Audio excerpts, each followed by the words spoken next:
I made some changes around the 1000 RPM cells, between 1000 and maybe 1700, kind of like getting out of the hole in first gear while in gear, not using the clutch to get the RPMs up. I just want to get this car to have a burst of throttle response and acceleration, just stomping on the gas in first gear from a idling rolling speed. So let's check that out. Sorry.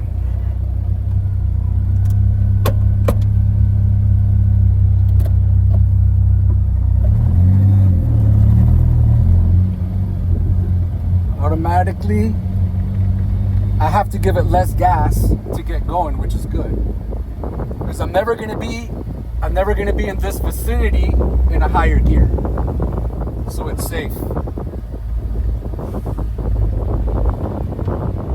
Right? And I also raised the idle to 950. It used to be at 9. I felt the wheels spinning. I think that's good enough. Because if you're spinning, you ain't winning. This cop's been watching me the whole time. Okay, we're gonna do this from an idle. All right, doing this from an idle.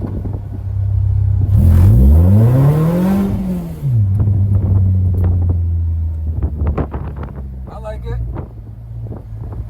Got that log. You're gonna see what that is. It's not bad. By the logs, I can see exactly when the tire started spinning, because the RPMs go up, but the vehicle speed won't go up as accordingly. That's all I'll know. Just gonna make it to the house for now. I got some other cells that I tuned that I need to drive and listen for and get a feel for it. See how I like it, because it's not always about being in the safe AFRs and all that. It also has to do with the car's personality and your driving preferences.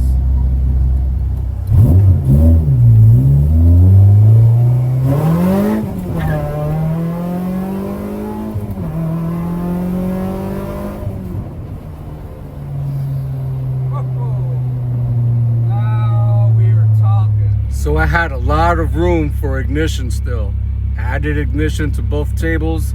I had a lot of room for cam angle, like lots. I added that.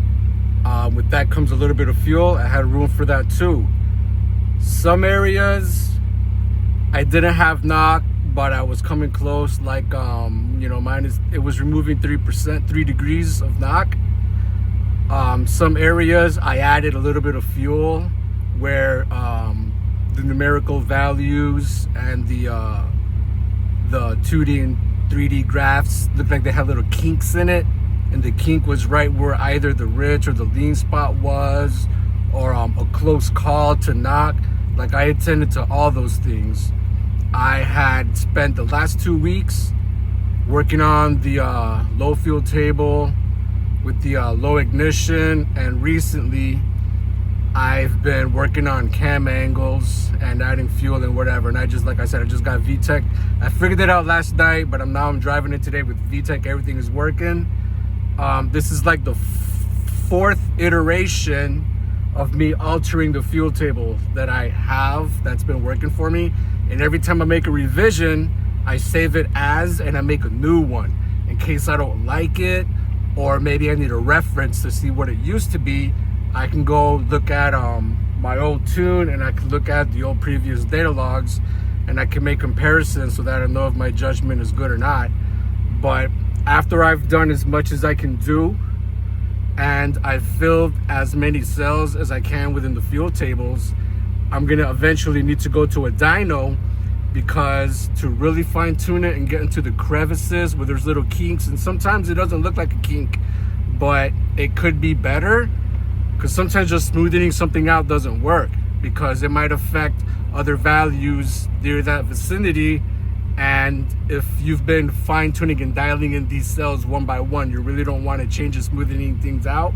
So either you just do it by hand individually, one by one, like down to the decimal, which is what I've been doing. Or you get to a dyno, and the dyno gives you the luxury of putting it in whatever gear you want, so that you can achieve the kilopascals that you want at a particular RPM range. Now, some of these instances, like for instance, you're never going to be in 5th gear at 2000 RPMs in any value of kilopascals. You're not. That's just not the way we drive, you know? So there's a transition from the gray areas that you're never really going to be driving in to where you're coming close to more or less where you do drive. That little smooth little transition is the fine touches. It's going to eliminate little ghost voids, little errors that you really don't spend too much time in that cell or that area. But if you just get it and you do it anyway, it can help the car accelerate a little bit better as it reaches those other cells, and it can relieve a little bit of stress from the engine as it goes up on cam angles and it goes up on degrees. If the engine has just a little bit more momentum because you just buffered it just before that, you might be able to add a little bit of spark or a little bit of angle on the columns that you're just coming into, because you're just giving the engine a little bit of push. You're just shoving it a little bit, giving it a little bit of assistance.